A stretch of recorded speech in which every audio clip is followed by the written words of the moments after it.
We have Ben Silbermann, the founder of Pinterest, and John and Patrick Collison, the founders of Stripe. Founders that have obviously sort of some of the best in the world at thinking about culture and how they build teams. So there's three areas that we're going to cover today. One will just be sort of general thoughts on culture as a follow-up to the last lecture. And then we're really going to dig into what happens at the founding of these companies and building out the early team, and then how that changes and evolves as these guys have scaled their companies up to 100 plus. I don't even know how many people you have now, but quite a lot. These very large organizations, and how you adapt these principles of culture. But to start off, I just want to ask a very open-ended question, which is, what are the core pieces of culture that you found to be most important in building out your companies? Sure. What are the most important parts? Yeah, it's on. Oh, it's on. Yeah, I mean, I think for us, like, we think about it on a few dimensions. Like, one is like, who do we hire, and what do those people value? Two is, what do we do every day? Like, why do we do it? Three is, what do we choose to communicate? And then I think the fourth is what we choose to celebrate. And I guess the converse of that is like what you choose to punish. But in general, I think running a company based on what you celebrate is more exciting than what you punish. But I think those four things kind of make up the bulk of it for us.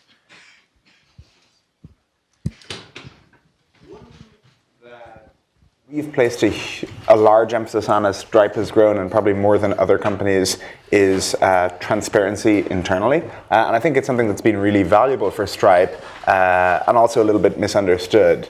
All the things people talk about, like, hiring really great people or giving them a huge amount of leverage, transparency for us plays into that.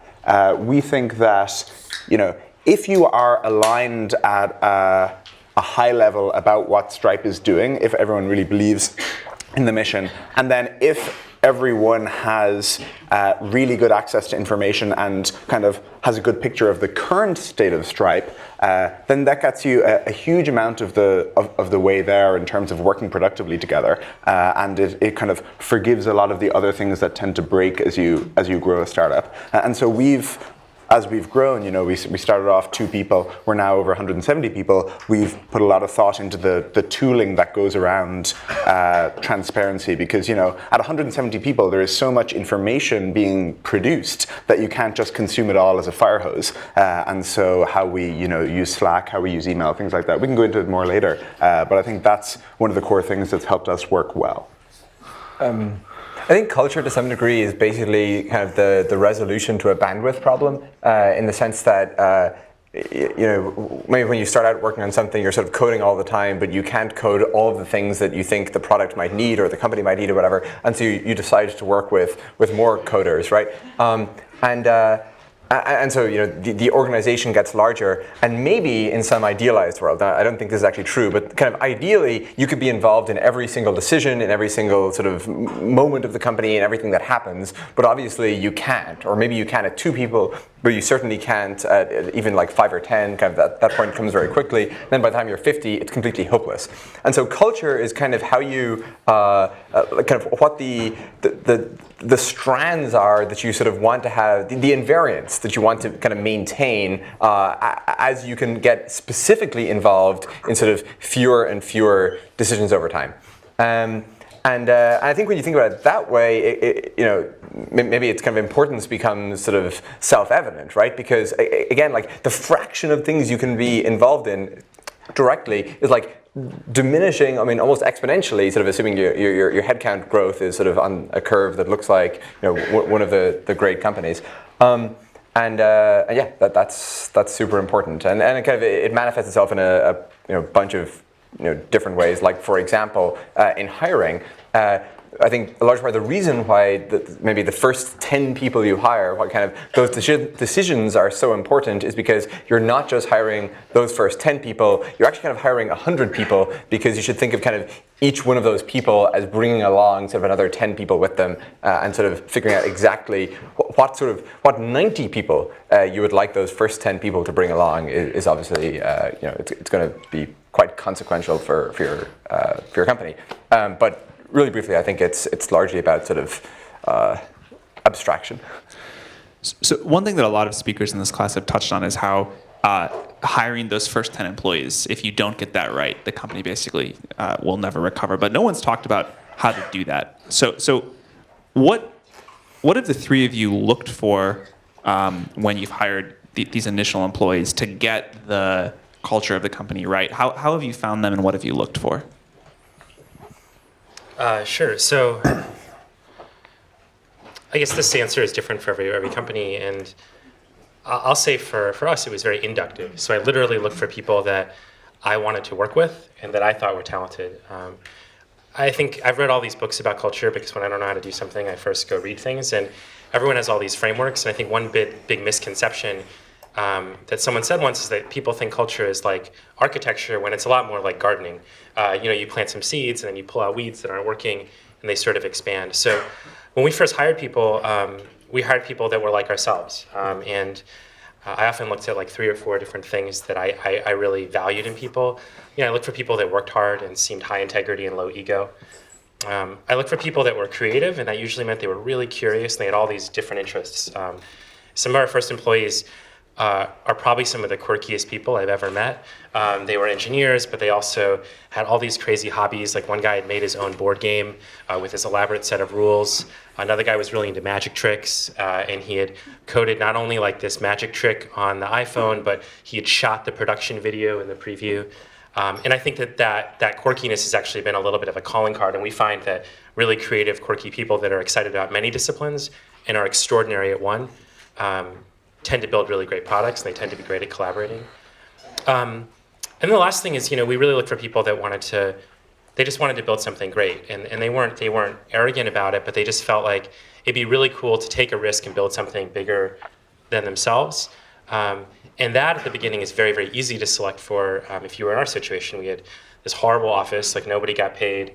And so there was no external reason other than being excited about building something to join. In fact, there was every reason not to. And that's something, looking back, I really, really value, because we always knew people were joining for the purest reasons. And in fact, we're willing to forgo other great job opportunities, market salary, a clean office, good equipment, just for the chance to work. And so to this day, I think a lot of those traits have been seeded and are embedded in the folks that we look at now. The first 10 hires are really hard because you're making these first 10 hires at a point where no one's heard of this company, no one really wants to work for it. You're just these like 2 weird people working on this weird idea. Like their friends are telling them not to join. For our second employee, he was like, I think maybe he'd accepted the offer, or he was just about to, and his best friends like took him out the night before. It was like a full-on assault for why you should not join this company, why this is like ruining your life, basically. And so anyway, the guy subsequently or continued to join, and actually one of those friends also now works at Stripe. But this is what you're up against. Yeah. And I mean, it's also hard because no batch of 10 people will have as great an influence on the company as those first 10 people. And I think everyone's impression of recruiting is, you open LinkedIn, it's sort of like ordering off the dollar menu. You just like, I want that one and that one and that one. And now you have some hires. Whereas, at least for us, it was very much over a very long time period talking people we knew or friends of friends into joining. We didn't have huge networks. Patrick and I were both in college at the time, so there were no people that we'd really worked with to draw on. And so a lot of those early Stripes were people we had heard of, friends of friends. And the other interesting thing they all had in common is that they were all sort of early in their career or undervalued in some way. Because when you think about it, if someone is a known spectacular quantity, then they're probably working in a job and very happy with that. And so we had to try and find people who were, in the case of our designer that we hired, he was 18 and in high school and in Sweden at the time. In the case of our CTO, he was in college at the time. A lot of these people, they were early on in their careers, and the only way we could, you can relax one constraint. You can, relax the fact that they're talented, or relax, that it's apparent that they're talented. And we not consciously, but we relax the latter. Yeah, I think sort of finding kind of the people who are kind of, I guess you have to kind of think like a value investor, right? You're looking for the human capital that's significantly undervalued by the market. You probably shouldn't look to hire your brilliant friends at Facebook and Google or whatever, because they're already discovered. If they're willing to join, that's great, but they're probably harder to convince. John and I spent a while yesterday afternoon sort of trying to figure out in retrospect what kind of traits our first 10 or so people had in common that we thought were significant. In general, sort of in speaking about culture, I sort of want to caveat everything we say with, Paul Buchheit, I think, said that sort of advice is, very limited experience, wildly over-extrapolated. And I think there's a lot of truth to that. But for our particular first 10 people, the things we sort of figured out that seemed to be important were they're all sort of very genuine and straight. I think that actually matters quite a lot in that sort of they're people that others want to work with, that they're people that others trust. They sort of have an intellectual honesty in how they approach problems and so forth. They were people who really liked getting things finished. There's a lot of people who are really excited about tons of things. Only a subset of those are actually excited about completing things. There's a lot of talk about, for example, hiring people off their GitHub resumes or whatever. I actually think that doesn't quite ring kind of correct to me in the sense that places a large premium on sort of lots of different things. I think it's actually a priori sort of much more interesting to work with someone who has spent 2 years sort of really investing in going deep in a particular area. And then the third trait that they all seem to have in common is they just sort of cared a great deal. Like it was offensive to them when something was just a little bit off. And kind of again, in hindsight, there are all these crazy things we used to do that do in fact seem crazy. Like we probably shouldn't have done them, but everyone was almost was borderline insane in sort of how much they cared about tiny details. Like we used to,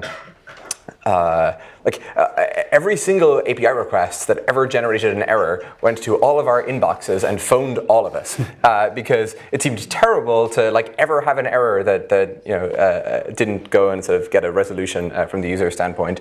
Or we used to copy everyone else on every outgoing email, and we'd point out slight grammar or spelling mistakes to each other because it'd be terrible to ever send an email with a spelling mistake. Anyway, those were the three traits we came up with. Anyway, genuine, caring a great deal, and sorry, what was my second one? The other one. Yes. Sorry, yes, completing things, like lists of 3 items. Yeah, I mean, the only thing to say, I just don't think there's any wrong place to find people. So when I look back at our first few folks that we hired, they came from all over the place. I put up ads on Craigslist. I went to random tech talks. We met people at we used to throw weekly barbecues at the office. It was bring your own food and drinks, and then we would just talk to folks. I think every time I ever went and got coffee in Palo Alto, one of you guys was recruiting at Coupa because their office was strategically situated next to the best coffee shop. But I think that the really good people generally, they're generally doing something else, and so you have to go seek them out rather than expecting that they're going to seek you out. Triple so when no one's ever heard of or is using the product that you're working on. Yeah, and it's probably really important to have a great elevator pitch, not even for investors, but just because everyone you run into right now is, maybe 6 months, a year down the road, a potential recruit. And so the right time to have gotten them excited about your company, the right time for them to have started following it and, be thinking about it as they think about what they're going to do next is, as soon as you can start. It's going to take a very long time to recruit people, so being able to consistently get people excited about what you're doing will pay back dividends later. Maybe this is a little bit tangential, but John and I were also chatting about yesterday afternoon. Sort of a bunch of our friends have sort of started companies right out of school. We were sort of thinking about what seems to go wrong in those companies, and I think something that maybe the most common failure mode seems to be sort of doing something kind of overly niche or overly sort of specific and bounded. I think maybe it comes from sort of like there's a major shift in time horizon as you go from classes to building a startup, right? A class kind of plays out on a quarter or a semester or whatever, whereas a startup is like a 5 or 10 year thing. And I think this is really problematic because it's actually quite hard to hire people for niche things in that if you tell somebody, look, we're going to build a rocket that goes to Mars, like, I mean, that sounds almost impossible, but also sounds fucking awesome, right? And so it's actually pretty easy to convince people to work on it. Whereas if it's, well, you know, we're going to build this, I don't want to single out any particular idea because it probably sound like I'm picking some actual startup that's doing it. But you know, if you pick something pretty narrow, something that maybe kind of inductively comes out of the kinds of problems you'd solve as part of a class project, that's actually much harder to hire for. One specific question that has come up a lot is how, as a relatively inexperienced founder, do you identify who the really great people are? So, you know, you meet people at these barbecues or for your friends or whatever, and maybe you've worked with them a little bit, but what specifically did you guys do in your processes to identify, like, you know what, this person's going to be really great? Or when did you really get it wrong? But what have you learned about how to identify raw talent if you can't just say, well, they work at Google or Facebook, they must be good? Well, I mean, you'll never like 100% know, obviously, until you work with folks, which is why the flip side of it is, you know, if someone you hire just wasn't a good fit, you owe it to the company and to them to tell them how they can improve, and if they're not working out, to fire them. But I think that generally that question of talent falls into two big buckets. Like, one is you have some sense of what makes them good at their job, and there are some areas where you have taste in that area, and there's some where you don't. And the ones where you don't are actually much more difficult.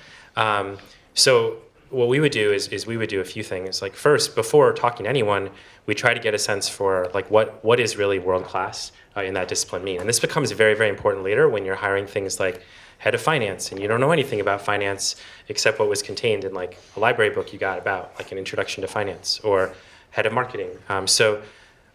I always made it a habit of like talking to people that I knew de facto were world class, and then asking them specifically, what are the key traits or characteristics that you look for? What are the questions that you ask? And how do you find them? And if you're looking for the next person that's as good as you, like where is that person working right now? And like what's her phone number? I think that like learning what good and bad is during the interview process is extremely expensive. It's an expensive use of your time, and it's an expensive use of everyone else's time. So pre-calibration of that really matters. And then once you have someone in sort of the interview process, you'll build the process over time to both screen quality. And so at Pinterest, you know, we have an evolving set of standard questions that we're always rotating through, and we're always measuring, are these good indicators or bad indicators of quality? But the other thing that the questions are meant to do is they're supposed to give a sense for, is this the right place for that person to come and work? And this is to the point you guys made about being very transparent about what's going to be easy or hard. Really great people want to do things that are hard. They want to solve tough problems. And so there was a certain brilliance in Google setting out these interview questions that were thought to be really difficult, because then people who like solving really difficult problems, they come out and seek those. I think it's really important, even as companies get bigger, that you don't whitewash the risks. I heard that PayPal, you would go in, and after interviewing with like Peter Thiel and Max Levchin, then they would say, and by the way, like Visa and MasterCard want to kill us, and we might be doing something that's illegal, but if you succeed, you'll redefine payments.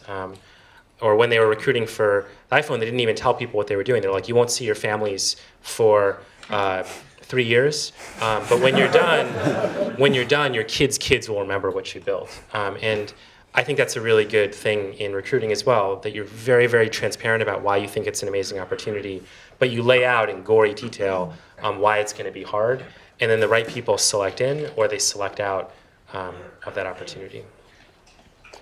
Evidence suggests it's worth allowing people to see their kids, though. I feel like one thing you have to do as you try to identify talent is have the confidence to interview for it in a way that works for you. I think if you're say you're not the world's best engineer and you're trying to interview engineering candidates, I think it's tempting to try to cargo cult what everyone else does and get them to code on a whiteboard and do other engineering interviewee things. In the case of Stripe, hiring our first engineer, we flew the guy out and we spent a weekend coding with him and looked over his shoulder and it was the only way we could really tell and get ourselves confident that person was good. And I think you can actually extend that to other roles where, again, you're not an expert and that, I'm no business development guru, but when we interview people for business development roles, we'll ask them to do a project, where they talk about how they would improve an existing partnership that Stripe has, or which new partnerships they would go out and do. And again, even though it's not my domain area, I am actually confident enough that I can judge those pretty well. And I think people often have this imposter syndrome when it comes to interviewing for roles.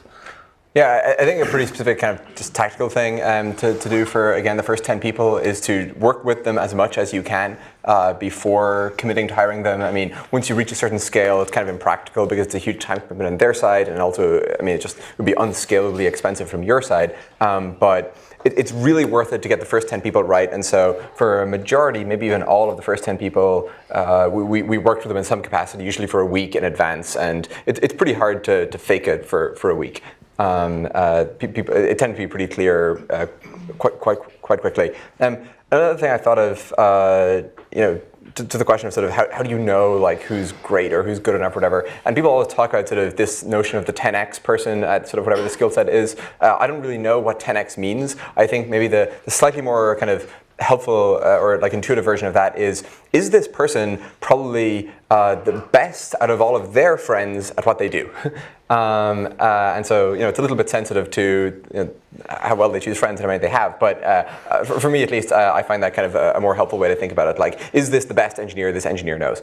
And the other thing I think that's actually probably just worth mentioning in all this kind of first 10 people, or even more generally on the culture and hiring topic, I think everyone sort of doesn't realize until they go through it themselves how important it is, in large part because in life and the media and everything, people focus way too much on founders, and that like here we are, and so kind of we're reinforcing the sort of structural narrative that like Stripe is about John and Patrick and Pinterest is about Ben and so forth. Whereas, obviously sort of the vast majority of what our companies do, like 99.9%, is being done by people who are not us, right? And I think, obviously that's kind of, it's obvious when you say it, but it's sort of very much not just the macro narrative, and companies are abstract, so you kind of need to associate them with specific people. But I think it's worth bearing in mind that like for Apple, everything was Steve Jobs was like a tiny detail at the end, right? Or Google with Larry and so forth.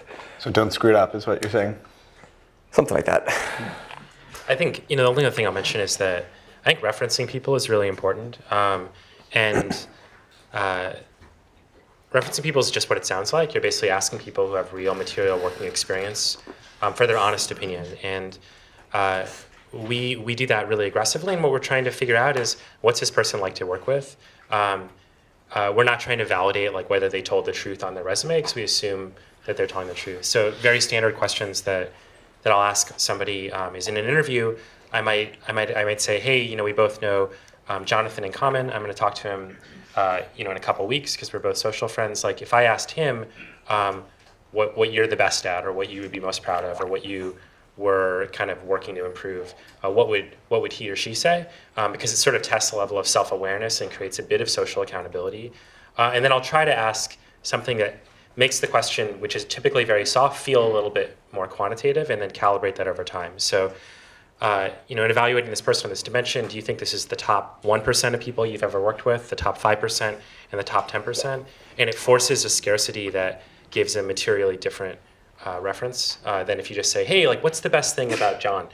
He told me, he's good at these things. Can you validate? And they're gonna be like, yeah, sure, because they don't get anything. So I think that's just a tool that people should take seriously. Yeah, and referencing isn't obviously easy to begin with, but it does actually prove really useful over time. And you just have to, people, I think, especially for named references, people really want to be nice. So you have to do things like create an artificial scarcity by saying, where would you rank this person amongst the people you've worked with in this role? Or, there's lists out on the internet of how to reference, but you should aim to spend, 15 minutes on the phone with that person, not just let them say, yeah, this person is awesome, and then hang up. It's also a tremendous source of new recruits. Yeah. That was references are also a tremendous source of new recruits. What have each of you learned about once you hire these first people and they join? What have you done to make them effective quickly, to get them sort of to the right cultural place? Because sort of hiring is usually very difficult, but then not as difficult as making them happy and effective. So what do you do with these early employees to accomplish that? Well, the answer to that's changed when we've gone from really small to bigger. When we first started, we were generally hiring because we needed that person like a long time ago. And so their whole onboarding was like, here's your computer. We already set up your environment. Don't worry about it. This is the problem that we have to solve together. And then because of the nature of the startup, so we were all in this like tiny 2-bedroom apartment. All of the other things like building personal relationships, spending time together, getting to know, it just all happened kind of automatically. Like you didn't have to do anything. The one thing that I would add to that is, though, we would always try to remind people of like where we wanted to go someday, because it's really easy when you first join to drop someone into a problem, and then they think the whole world is like this little problem in front of them. We'd always say, hey, someday we want to do for discovery what Google did for search, and this is our plan for trying to get that done. Now, as the company grows, I think that that process has to get a little bit more formalized, and so we spend a lot of time thinking and honestly trying to constantly refine what does that person's experience look like from the day they came in to their very first interview through 30 days after they joined. Like, do they have somebody whose name they know? Do they know who their manager is? Have they sat down with people on their team? Do they know what the general architecture of the company is and what the top priorities are? And we have a program, and it's a week long, and then there are sort of function-specific programs that go in deeper. And that's something that's always been refined. And the output metrics that we look on that is, one, we ask people, like, what did you think afterwards, and then 30 days afterwards. And then we also ask their peers and their manager, like, hey, is this person kind of up to speed? Do you feel like we've done a good job making them productive? And if we haven't, that's a key, A, that team shouldn't be hiring any more people because they're not doing a good job bringing in new people. And B, that we need to retool that. And so I think those things are important. I just wouldn't discount just how important it is to get to know the person as a person. Like, what are their aspirations? What's their working style? How do they like to be recognized?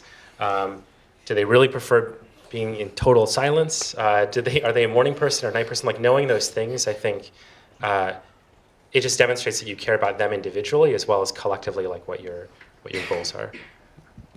I think there's two things that are important at any stage, though the implementation will change. The first is to get them up and running, doing real work quickly, because that's only when you can find the problems. That's the only way that's how progress is measured, is how much real work they're doing. And so, when we have engineers start, we'll try to get them committing on the first day. When we have, people in business roles start, we will have them in real meetings on the first day on what they're meant to be working on. But I think sometimes there's a tendency to be tentative and help ease people in. We're much more of the push people off the cliff school. And then I think the second is to try and start quickly giving people feedback, and especially feedback on how to adapt to the culture. Because when you think about it, like, if you have built a strong culture, as all the companies up here, are trying to, then it's going to take some adapting for the person. And it's not going to be necessarily easy. One thing we had at Stripe was just the culture was a lot more written, and so you would have people who were right next to each other, each with headphones on, and just like IMing away to each other.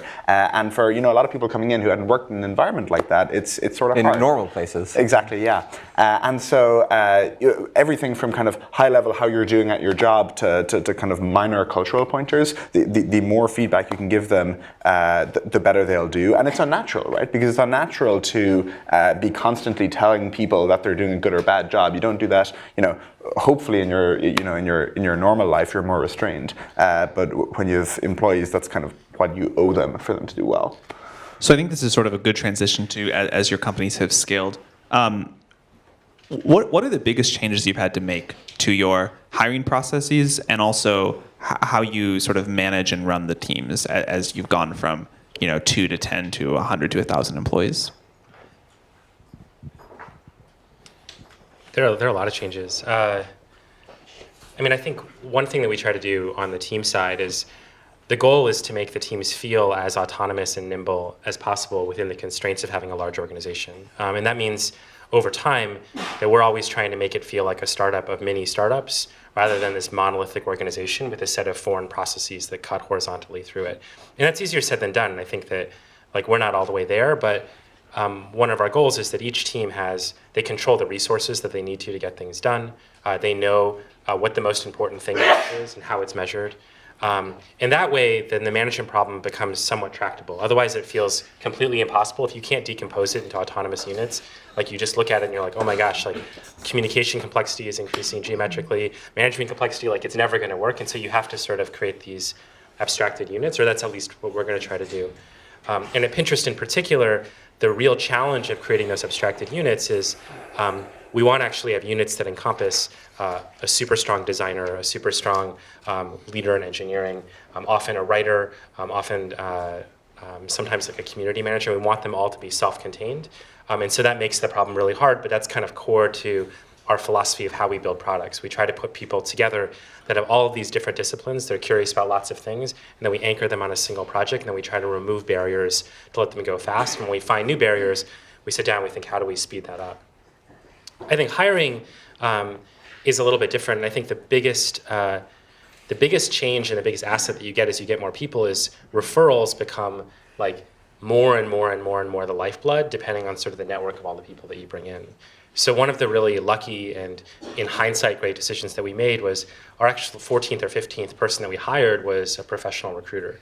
And she'd worked at startups, she'd worked at big companies like Apple, but she sort of knew where that pipeline breaks down, kind of knew the early indicators, and taught everyone not just how to sort of screen for talent, but how scalably to identify the people that are going to be like culturally like really good for the company. And I think looking back on that, it's something that I personally really value. There's just like a huge amount of stuff here, right? In that sort of, I guess this is all under kind of the rubric of managing growth, and like either your company sort of fails very quickly, or sort of all of your problems become in some way about managing growth. One thing that I think tends to take people by surprise, and certainly took me by surprise, is kind of how quickly just like the time horizons change, in that sort of in your first month, you're largely thinking about things on maybe 1 month ahead, right? In that maybe that's kind of what your development roadmap is oriented around. Even in terms of who you're working with, maybe it's like really informal relationships where they haven't sort of fully committed to remain full-time or whatever, right? And that kind of the more time goes by, I think that kind of has a reciprocal or corresponding increase in the time horizon. So after 1 year, you're kind of thinking 1 year ahead. After 4 years, you're thinking 4 years ahead. And kind of that increases very quickly, right? And so after, say after 1 month, it's again super short term, and then just 11 months later, you should now actually be thinking and planning, a year ahead, and thinking about kind of human structures on that time horizon, thinking about stuff Ben talked about, like where you want to be going long term and things like that. I think that also plays into your hiring and the kinds of people you hire, right? In that, in the really early days, you kind of have to hire people who will be productive essentially immediately. Like you don't have the luxury of hiring people who are sort of really promising, but they're not quite going to be up to speed for another year or two. They have to be able to contribute immediately. But after 2 or 3 years, now it sort of starts to get much more reasonable to make those investments. And in fact, if you're not making those investments, you're probably being much too short term. And so I think that's really important. A lot of it also just comes from sort of like all these problems in some sense are easy. Like how do you build kind of good social bonds between people? I mean, we all do it every day, right? It's kind of how do you kind of make it systematic and sort of effective at scale? And it's always kind of a very like severely imperfect approximation of what you would ideally do if you were small, and just kind of what hacks can you pull to sort of make it work as well as you possibly can at a larger scale. Like a rapidly growing company, say growing headcount 2 or 3x a year, just like it's a very unnatural thing, and so it's sort of what's the least bad way of sort of managing that period of growth? Human organizations aren't designed for it, and I think it's worth being sort of like quite systematic about sort of thinking about ways to do that, but realizing that you probably can't do much better than than sort of adequate. And for Stripe, it's things like we have 3 meals every day at sort of long tables where kind of everyone can sit together, right? And if you think of sort of net, how much more total human interaction happens as a result of having these kind of randomly mixed meals, I mean, it's vast, right? And there's kind of a whole list of things like that. But I think that's kind of the general framework. And one thing I'm really curious about, you guys value transparency. How have you scaled it over time? I know we think about figuring that out all the time. I'm just curious. Startups in some sense, I can't remember who it was, sort of defined it as like a startup is kind of an organization that's not yet stuck with all these kind of principal agent problems. That at most sort of large companies, what is locally optimal for you is very frequently, not what is globally optimal for the company. There, as a consequence of that, probably a lot of ways in which a startup can work differently to a big company. At a big company, a lot of the things that are good for you, you couldn't do them in a completely transparent environment, right? Because people would think less of you, or you're doing things you're not supposed to. But because everyone is kind of sailing or rowing in the same direction at a startup, you can actually just make all the information transparent. From a very early, I guess I mentioned earlier, like Stripe used to BCC every other person at Stripe on basically every single outgoing email unless you opted out of it, because we thought that would be sort of much more efficient. You wouldn't need to have as many meetings if you could just kind of keep abreast of what's happening. And over time, we've sort of built an increasingly intricate sort of framework of mailing lists, and we now have like a program for generating Gmail filters, and for like a pretty rocky patch, we were 50 people or so, to Ben's point of like asking people sort of how they're getting on after the first couple of days. They all reported terribly because like they couldn't even find all the emails people were sending to them, and they were missing things and everything. Gmail broke at one stage. Oh, right. At one point, Gmail broke because you were just like sending too much email. It is hard to scale because you might sort of contact somebody outside of the company with like some great idea, and maybe like the person sitting across the way from you thinks that's like the stupidest idea they've ever heard, right? And you're kind of subject to the scrutiny of the entire organization to some degree with all of your communication. Like that's kind of the challenging side of it. And then the good side is people are much more informed about what's happening. I guess I don't feel that I can give a much stronger endorsement of it than it has worked so far. Pretty good endorsement.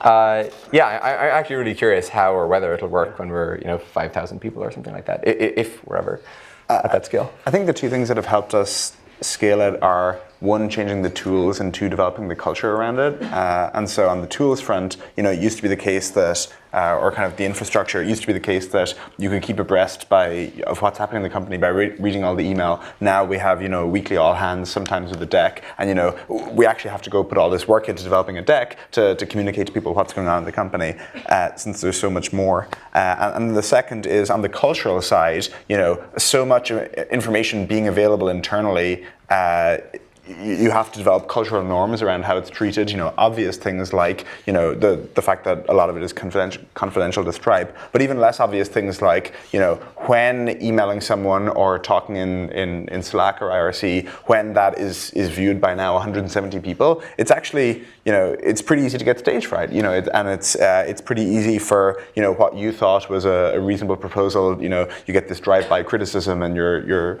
now less likely to share in future. And so we've had to create norms around when it's reasonable to jump into discussions and how that interaction works, because people are on stage so much more. I'm pretty sure it's net good, but not to put her on the spot, but Emily interned at Stripe this summer. I'm curious, like as an intern, what you thought of it. I think overall it's great. I think like my first week, I spent most of the time just reading HackPad and getting caught up on what the company was doing. It can often be quite distracting from your own work, as there are oftentimes other parts of the company you're really interested in. HackPad, by the way, is like Google Docs, but with a newsfeed, and you can just like see all the documents. Yeah, and you're encouraged to make everything public, everything you work on. But overall, it gets you spun up really quickly. And we also have things called spin-ups, where every single sort of leader of a team at the company, whether it's like HtSaS or its product, gives like a 30-minute talk on what their team is currently doing and sort of how you can contribute if you're interested. Did you think email transparency was net good?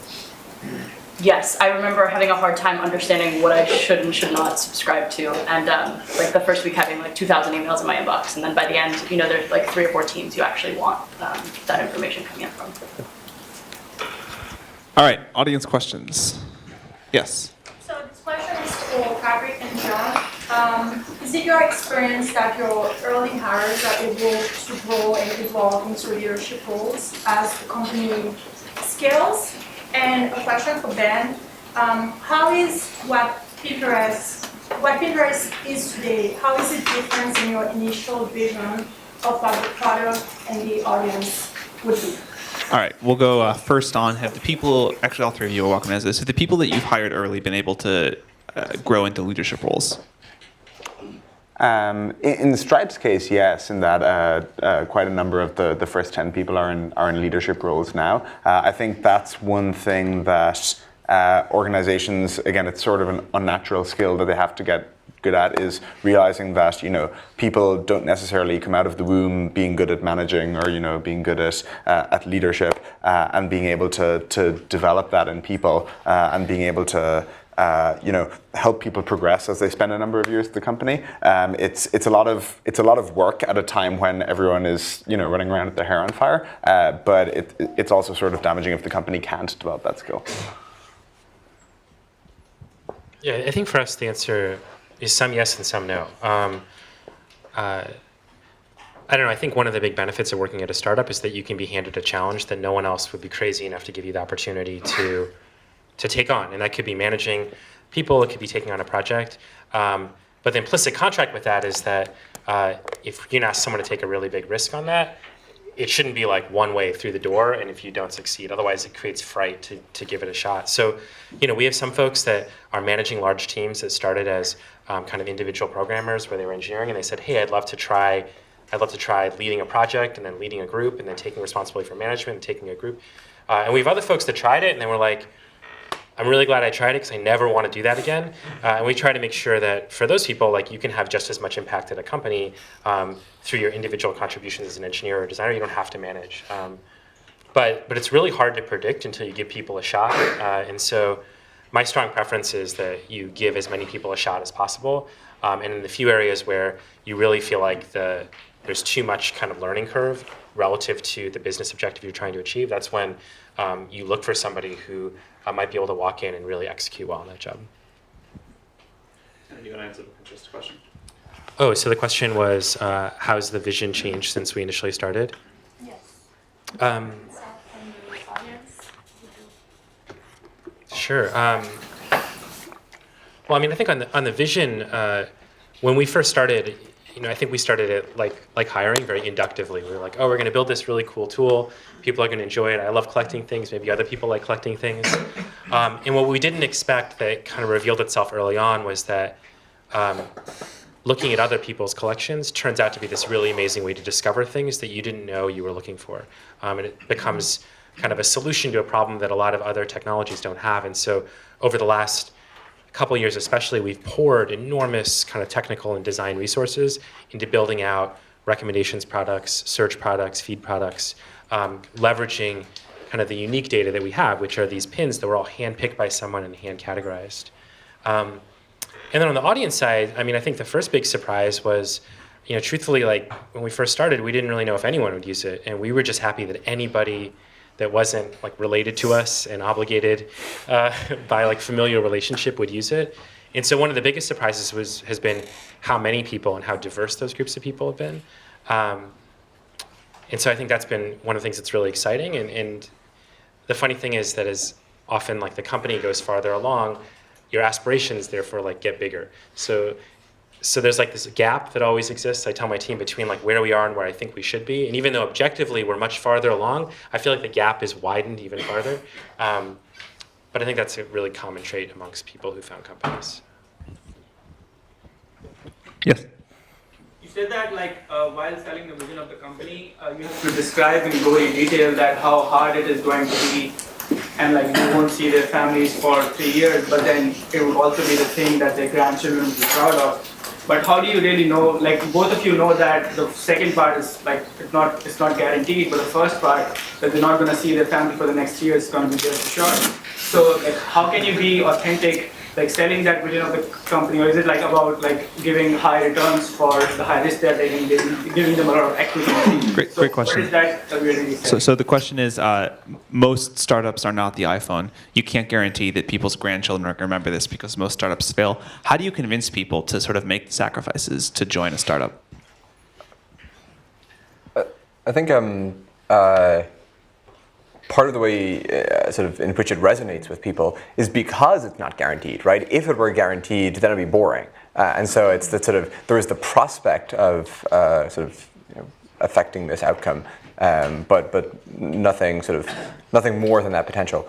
To the sort of not seeing their families or kids or whatever, I mean, startups often do involve sort of longer hours in the beginning, but I think, I think that particular story is probably somewhat overstated. I think Scott Forstall was trying to recruit these people. But I mean,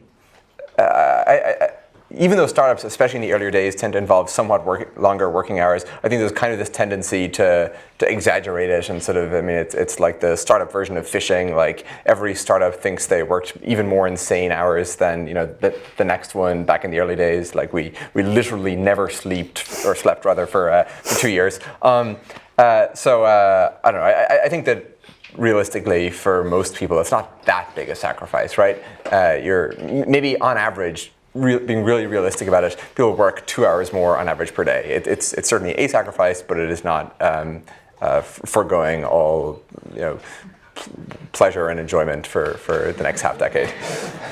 Yeah, I mean, I think even the iPhone wasn't the iPhone before it got done, right? So, I mean, no smart person you're hiring is under the illusion that you have a crystal ball into the future that only you have, and that joining is a guaranteed thing. And in fact, if you're telling them that and they select in, you probably shouldn't hire them because they didn't pass like a basic intelligence test about uncertainty in the future.